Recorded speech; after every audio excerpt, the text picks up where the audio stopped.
All right, Joe, we are back on the podcast where we are training men in spiritual fitness.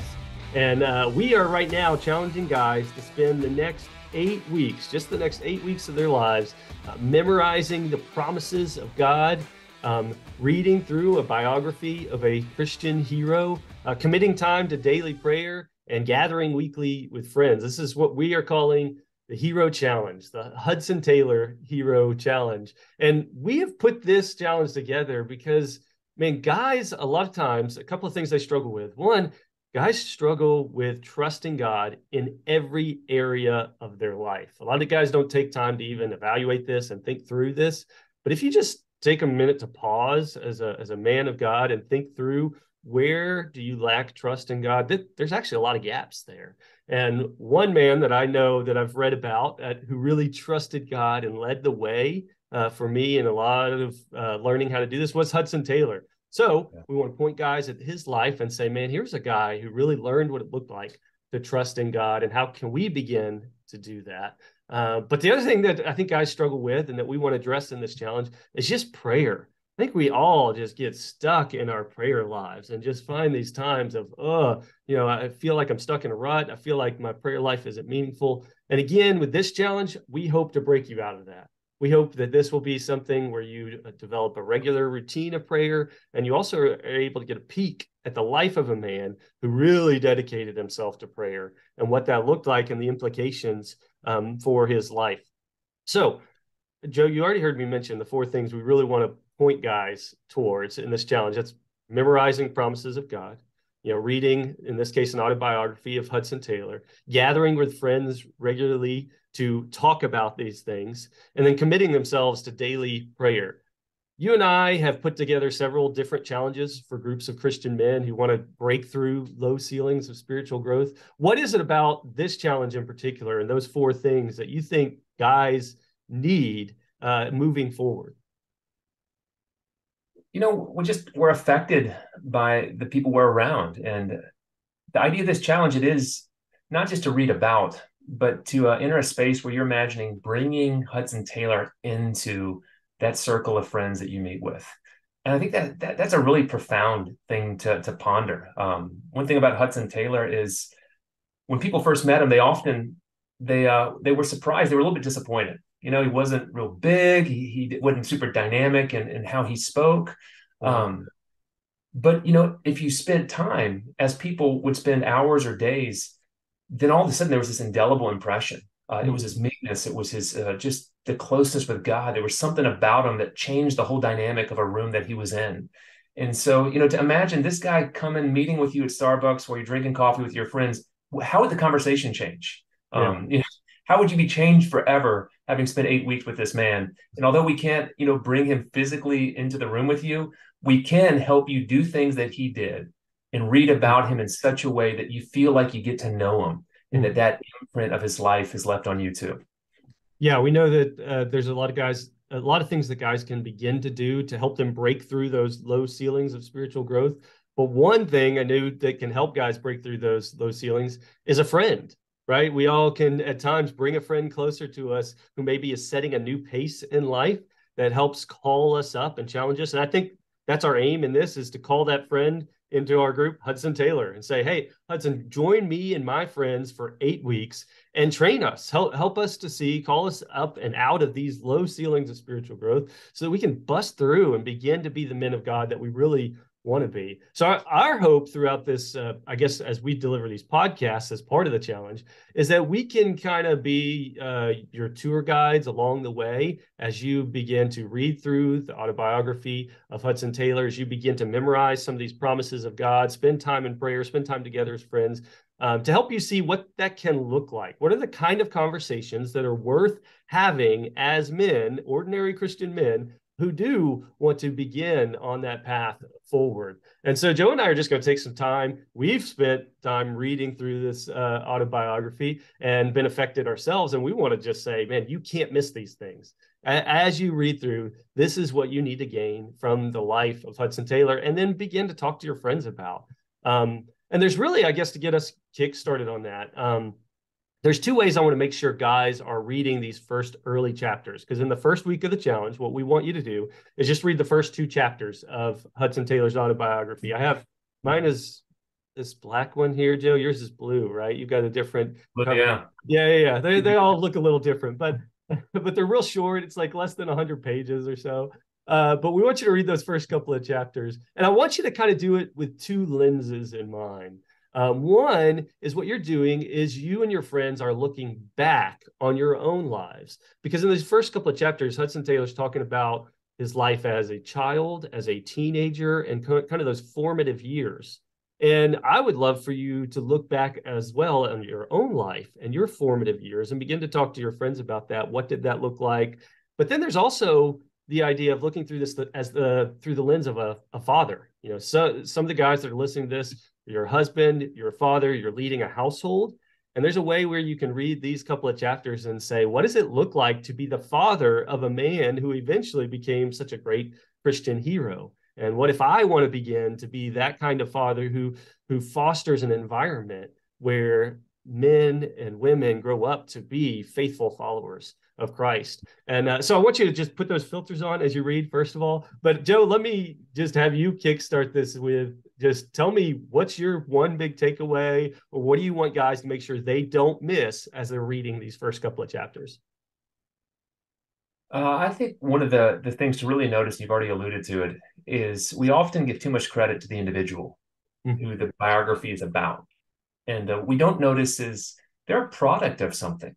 Yes. And I think the amazing thing about Hudson Taylor is although, the chapters are brief and you can go to other places to find more details, reading between the lines, you realize he grew up in a remarkable home. He grew up with a dad who was praying for China, praying, longing for China to be reached, but never told his son this until much later in life. Hudson Taylor finds out. He's a father who is training his children in their early years to have their own time with God, but also gathering them for family worship and reading the Bible with them. Yeah. I mean, he's a dad inviting missionaries into the home. It's no accident that Hudson Taylor gets interested in foreign mission. His dad, although he never went overseas, he was clearly putting, his children in a setting where they'd be inspired by the idea of taking the gospel to the ends of the earth. But then it's not just his dad. I mean, it's his mom and her prayers. It's his sister, the way she commits to pray for his conversion. There's a whole dynamic. And Hudson Taylor may be the one that we remember most. I have no doubt that if you go, to heaven and glory, that, there are stories to be told about all of the members of this family, that they all were a part of this great work that Hudson Taylor did through their prayers, example, and just the home that he grew up within.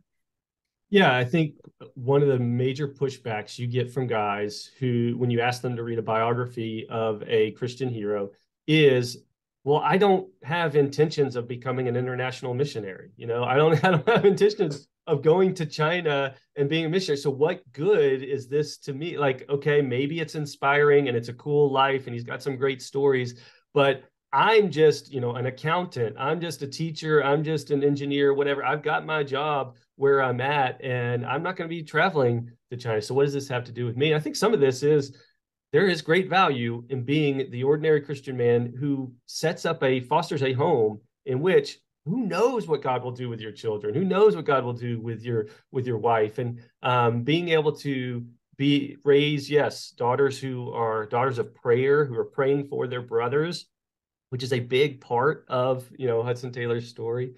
Being a man who, like you said, invites missionaries in, and being a wife who is faithful to pray for your kids. I think all those things it helps the ordinary man see, wait a second, my life all of a sudden is really valuable. And actually everything I do and the way I set up my home is really valuable. And I think so one question that I'd encourage guys to ask themselves and ask their friends is just to fill in that blank. I want to be the kind of father who, and how do you fill in that blank? I want to be the kind of father who is, praying for his children all the time. I want to be the kind of father who is inviting people in who are telling stories of God's great works so that becomes normalized in my home. I want to be the kind of father who, what do you have any indication whatsoever right now in your life? Have you begun to even answer that question? Because if not, you're just drifting. And drifting is no good for your children. It's no good for your household. It's no good for yourself. So I think you're right. That was a big takeaway for me as well, is seeing the family and how this isn't a story of just Hudson Taylor. This is a story of a lot of obedient Christians, and how all of that begins to form the life of a man who becomes just what we know as a Christian hero. I don't. What other takeaways would you say men need to walk away with? Well, and I'm just going to drill down a little bit more on that one. As we think about what we really care about for our children, I think, that's what you meant when you're talking about the kind of father. Mm-hmm. And take his mom.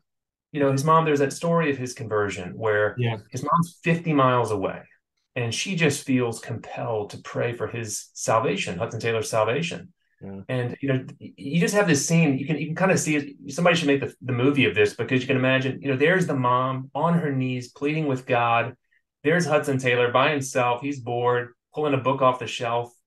She reaches this place of just being convinced that God is doing a work in her son's heart, and there he is, thinking about the finished work of Christ, and he's saved and born again right in that moment.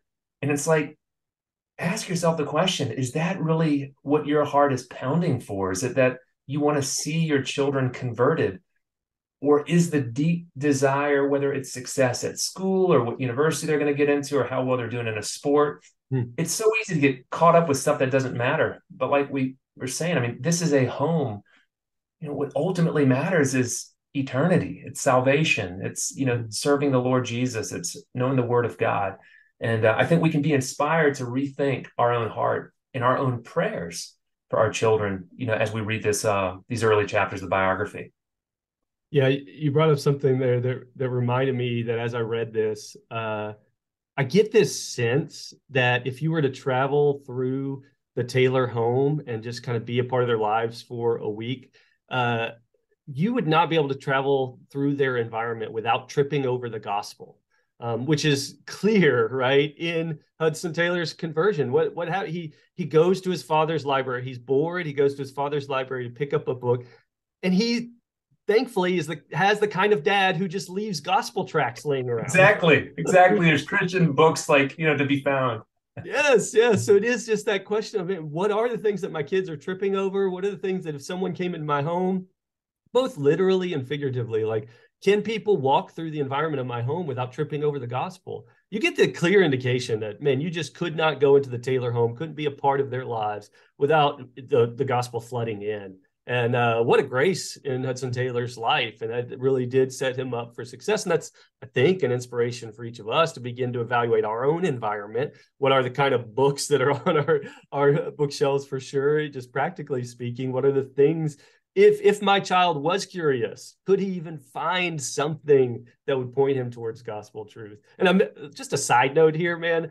I can imagine, I guess at one level, Hudson's dad was encouraged, his son experienced conversion. You're good with that either way. But man, you're talking about a dad who clearly was evangelistic, clearly prayed with his son, clearly was trying to lead his son, and his son just picks up a gospel tract, and that's how he.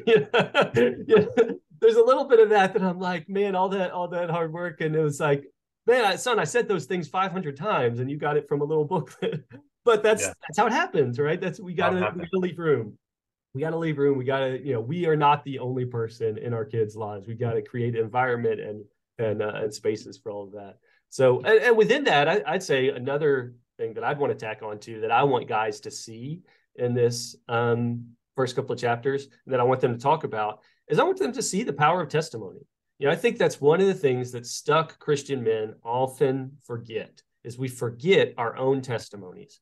We forget the power of reflecting back on who we were and who God has made us into be. We forget that call to repentance. We forget how amazing of a story that we each have in our testimony. And I think through reading Hudson's testimony of coming to Christ and beginning those first steps of obedience as a Christian, hopefully, I hope it spurs you guys on to begin to talk about your own testimonies. One of the things I notice in groups of men, you can go to a church and go to a men's group, a men's breakfast, or just even a regular men's group that meets every week. And you'd be shocked at if you walked in there and asked another guy, say, hey, what's this guy's testimony? Do you know they don't know because no one talks about it. We don't share our testimonies with one another. I think one of the basic steps you can take in your men's group, if you're gathering around doing this challenge together, is just to share with one another your testimony. Hudson, your friend here for 8 weeks, he shared his. Man, share yours with one another and see the various ways that God begins to call people to himself and how encouraging that is. So I think that was a big takeaway for me. What else? Yeah, and I think on that same topic, when you look at Hudson Taylor, one of the main lessons you're going to see throughout the whole of his life is, I mean, he didn't just believe. I mean, he's living evidence of God's active presence and inbreaking the lives and hearing the prayers and answering the prayers of his people. And when you go around and you listen to people's testimony, your faith is increased. It's a different way than memorizing a promise, but it's a way that, brings that promise to life because truth be told, you ask a circle of men and, I don't have a remarkable testimony in the sense that it's not super dramatic. Yeah. But when I'm amazed, I was talking to a guy this last week and just, he was in the darkest depth of, just despair and just cried out, God, if you're there, show up. And, was dating somebody who was into Wicca and all kinds of dark stuff. And she walks in and she says, hey, look, here's a Bible. I really think we need to be reading this. It's like you hear people's testimony and it's like grace is at work. Jesus' hand is breaking into the lives of men and women. And you will walk away much more confident that God is active and present living in this world. That's so true. That's great. All right, another thing I want to share about this has been haunting me, Joe. I actually don't even want to confess that I read this because then I've got to do something about it. But Hudson Taylor shares one of his prayers in these early chapters, and there's one line in his prayer that just I find so difficult to pray, and it's this: God, give me something to do. And I don't know about you, Joe. I've got a long list of things to do. In fact, the last thing I want to tell anyone is to say, give me something to do. I don't need anything else to do. My life is overloaded by all kinds of things. I think that's for most guys where we stand is that we don't need another thing to add to our list of things to do. Yet Hudson Taylor was a man who said, God, give me something to do. I think that's been really impactful in my prayer life this week as something for me to reflect on and to pray in the morning is to say, God, today from you, I've got a long list of things I could do. Give me something to do. And it's a missional focus for me at that point. It's saying, do I feel like the kind of man who has been given a mission by God? And how am I beginning to see that and go for it? I don't know. I think that if most guys will start their day, and maybe that's a challenge for guys this week, is just in your prayer time, we're encouraging you to spend 20 minutes praying every morning. And I think as part of that, would you just pray, God, give me something to do for your sake, for your glory, for your kingdom, of all the things I could do today. God, would you clarify for me what it is that I can do today? I think that's a challenging, I don't know, I find that to be a challenging prayer. Yeah, I think it is. I think, God answered that prayer. And it's connected to this whole idea of calling or vocation that early on, I mean, by the time Hudson Taylor's a teenager, he already has this sense of being called to China. And his mom says, he's talking about from a certain hour, but from that hour, he never deviated. It guided kind of all of his thinking. And, as you look at his life and as you see just the way he was so driven with a sense of vision, I think men, they need to be challenged because if you pray that prayer, give me something to do, that's a prayer that God will answer. And it's important for guys to know that, having a vocation, it doesn't look necessarily like going and founding a new mission agency in a different, part of the world. It can look really ordinary, but when you have a sense that the day in front of you is something God has put together and he's called you into this work, all of a sudden, things that otherwise they feel empty and purposeless, they're filled with meaning they wouldn't have. And you can go into life with every bit of the vision and drive of Hudson Taylor, knowing that you don't have a lesser calling. It's just a different calling. Right. But you got to start with that prayer. Like you said, you got to start with, hey, do you have something for me to do, God? And as he answers it, you embrace it, you own it, you lean into it. And some of that may mean, once God answers that prayer and gives you clarity, you're going to have to change something about your life and your lifestyle. That's part of what we see in Hudson's life. All of a sudden, his lifestyle changes. Yeah. and he begins to just totally bear down. I mean, so I wrote down, because it's clear on the pages, but I want to make it even clearer. He gives a 4-step plan for how to prepare for his mission, how to prepare for being on mission for God. This is his 4-step plan. One, get an exercise routine, which I found shocking. Like that was the first thing he mentioned is I need to begin to prepare to follow through on what God has called me to do. And I need to start exercising. I need an exercise routine. But we talk a lot about bodily discipline. We talk a lot about how all of these disciplines feed into one another. And Hudson Taylor would say, man, if you want to begin to change your lifestyle to match up with what God is calling for him, get an exercise routine. 2, weed out the non-essentials in life, all the comforts. And I'm already giving up on this, Joe. I don't know about you. Like That's right. I'm only at number 2, and I'm already like, wait a second. But it was interesting to see him just double down on getting rid of things that didn't feed into the mission he was called to, didn't feed into the answer to that prayer. He began just purposely taking away those things, moving, even changing locations. The third thing, he said, begin teaching Sunday school. He's like, I need training to start doing this. Such a weird practical thing, but a lot of times we overlook some of those easier steps of yes as we begin. And so, you know what? If I'm going to do this bigger picture mission, I need to begin just where I'm at to embrace knowing how to communicate the gospel to others. And an easy way to do that is in my local church.